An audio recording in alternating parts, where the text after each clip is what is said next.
Assalamualaikum warahmatullahi taala wabarakatuh, and very good day to everyone. First and foremost, thank you to the Malaysian Institute of Bumiputera Property Professional, also known as a Bumipro, for inviting me to share about real estate. Before that, let me introduce myself. My name is Anuar Husin, being Assistant Secretary General of Bumipro.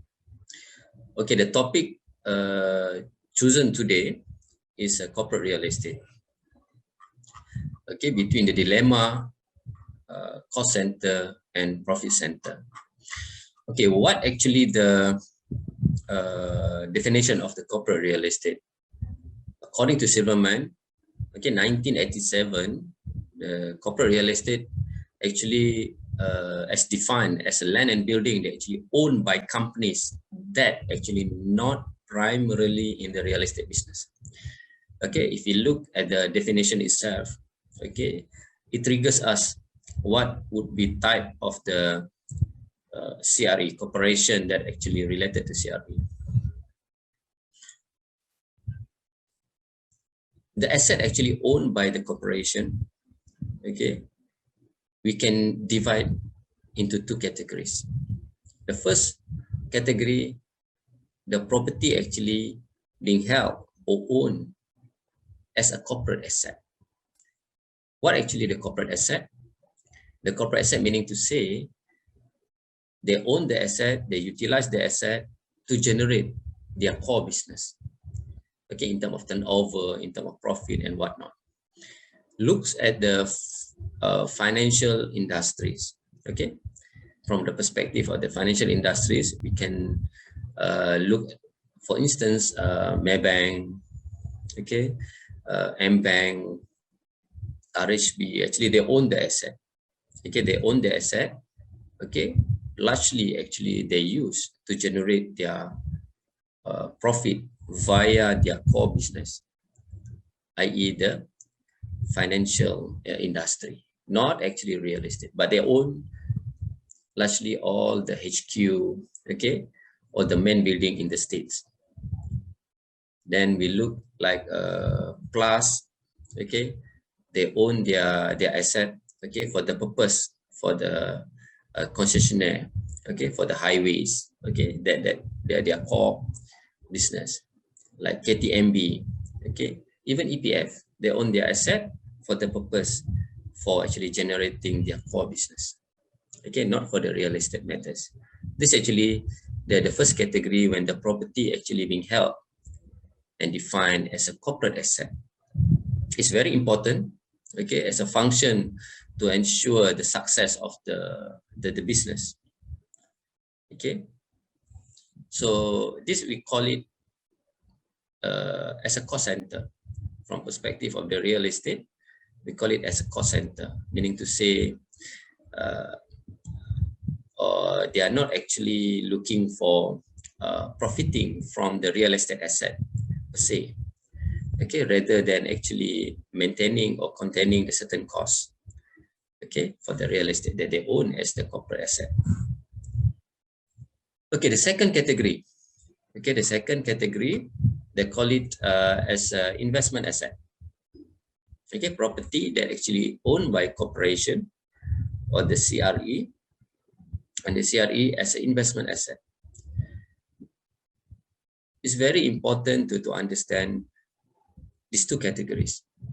When they own the asset under investment asset, meaning to say the CRE actually drive a profit center vehicle, okay, to actually generate revenue to support their core business, their core actually activities. They actually for sure non-real estate business lah. It's very important when we look a lot of the corporate entities that actually own a lot of asset in respect of land bank, okay, office building, okay, then they need actually to unlock the potential of the asset actually to convert into revenue to support to support the revenue of the core business or the core function of the organization. It can be a certain department actually established within, okay, the group, okay, to run for the profit centers, okay, but to be more precise on the way of a profit center actually operating, they need actually to set up or establish another SPV or another subsidiaries. They actually are very focused to run the real estate matters as part of their investment asset. Okay, investment asset, it can be part of the investment and also development for that asset. It's very important, okay, to carve out, okay, the SPV from the group, okay, because we can look so many advantages in terms of the risk, in terms of the taxation, okay, in terms of the more actually focus in terms of driving the vehicle. It's very important. If you look some corporation in Malaysia, they actually establish their certain another subsidiaries or SPV to run their real estate matters. I give you an example like Petronas. Okay, they have their own SPV to run their real estate business. Okay, not parked under the group. Okay, they run by its own. Okay, what actually the advantage that you can see until you can go for monetization, meaning to say for REITs, to become REITs for the asset. You can monetize the asset. So many things you can do, a financing. Okay, it can be part of the fundraising source, you know. Then enhance the capital value. Okay, put a certain level of the asset at the right position by establishing the special purpose vehicle or SPV. Okay. So I mentioned that in CRE we have two centers. One is a cost center, another one is the profit center. Investment asset for sure falls under a profit center because you are more actually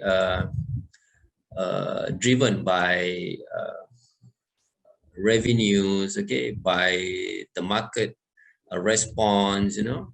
Then you understand the pattern of the leasing, marketing, okay, in terms of the negotiation, in terms of the IFM matters, ensure the operating costs actually being contained at certain optimized level, you know, to ensure that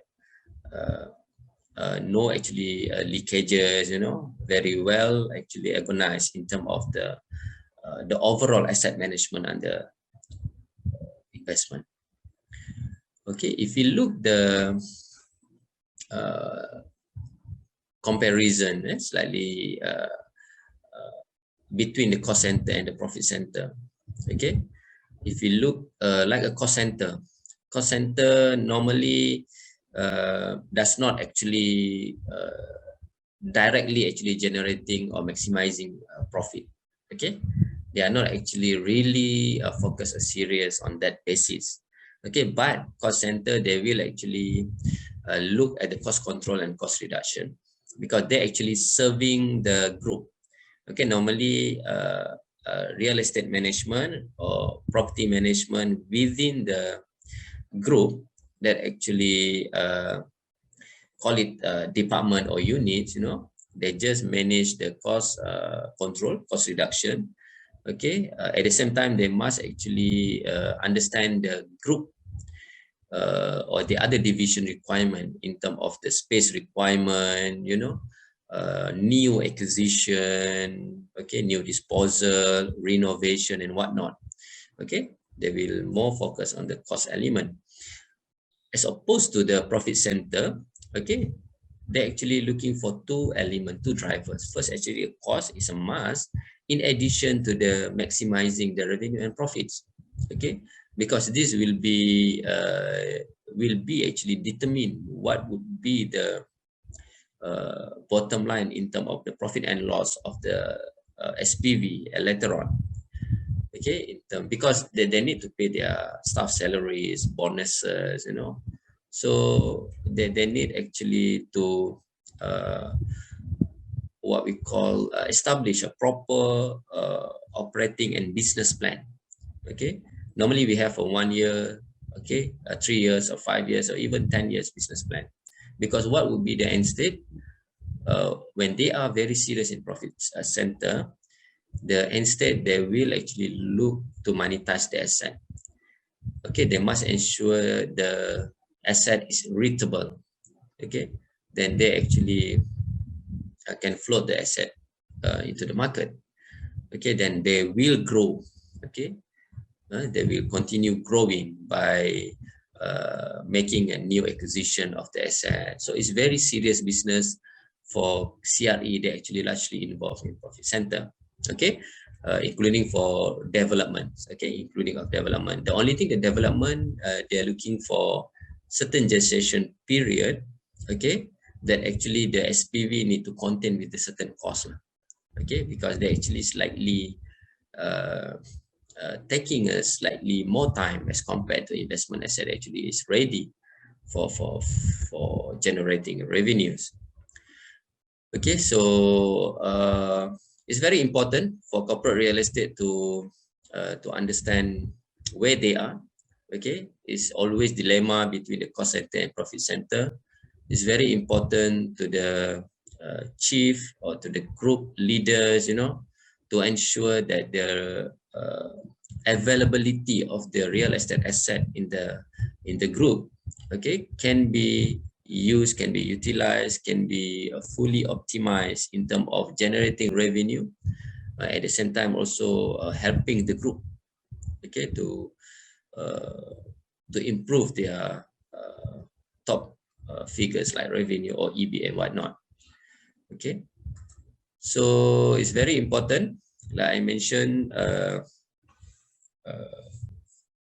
just now, but there can be some setback and advantages of these two centers. Let's look what actually the advantage of the cost center. Cost center, actually it helps actually the department or operation when they serve the group, okay, in terms of the relocation and other administrative work. Normally they will actually really focus on that basis. Okay, they will actually to ensure that the KPI is met. Okay, largely the speed decision is made lah. Okay, because they are actually serving the group. Okay, this actually their rotational exercise. What actually the setback? Okay, if you look at the setback, okay, sometimes it's very difficult to allocate the cost of that particular division in terms of the number of bag. Okay, what would be the cost number of bag? What would be the square footage cost per square feet? Because they keep changing, floor stacking, you know. They actually require very focused person actually to get all the data in place. Okay, sometimes also they actually unable to recognize the what we call the facilities management cost, the running or the OPEX cost. Is very important because they normally they dump everything into a single record and whatnot. You know, this actually make a difficulties when actually the chief requires the data for specific department. What would be the cost department is very important. Okay, okay, let's look what actually the profit centers advantage. Okay, when we look advantage of the profit center, for sure is a profit recognition when actually they have their own P&L, profit and loss. They have their proper business plan in terms of short term, medium term and long term. they actually can have a variant analysis every month, every quarter, okay, to look where actually they are, their position. They're also always doing a benchmarking to industry performance. It's very important, okay, profit center to understand in terms of the key performance data, okay, index, for instance, like revenue, like EB, you know, like what would be the NPI, I think a debt ratio. They can do actually the analysis, okay, against other players within the market. Okay, the data also make them some sort as an informed decision, because they have all the data, okay, not on within the context of the organization, but they have actually the market per se, because they have done the benchmarking, okay, against the industry performance. Employee motivation, dedicated, accountable, you know, because they feel that they are very focused. They know actually they are heading. They know actually what actually their main KPI. They actually know what actually the rewards they're actually waiting them. It's very, very interesting. Okay, not to forget, okay, the setback or the profit center. Okay, sometimes the profit center pose to uncertainty of the business model. Okay, it's very important to ensure the very robust business model, okay, against the whatever risk, okay, market risk, credit risk, and whatnot. Okay, otherwise the subsidy can be a sunk cost to the companies. Okay, it's very important for this element. Okay, I think that's all for sharing today. Okay, I hope the short session of this coffee talk can give a certain insight. Okay, certain insight about the we call it corporate real estate, in terms of the dilemma between the cost center and the profit center. Okay, till then, I wish to say thank you to Bumipro, okay, for inviting me, and stay safe, everyone. Take care, and always adhere and observe the SOP till we see in the next session. Thank you very much. Assalamualaikum.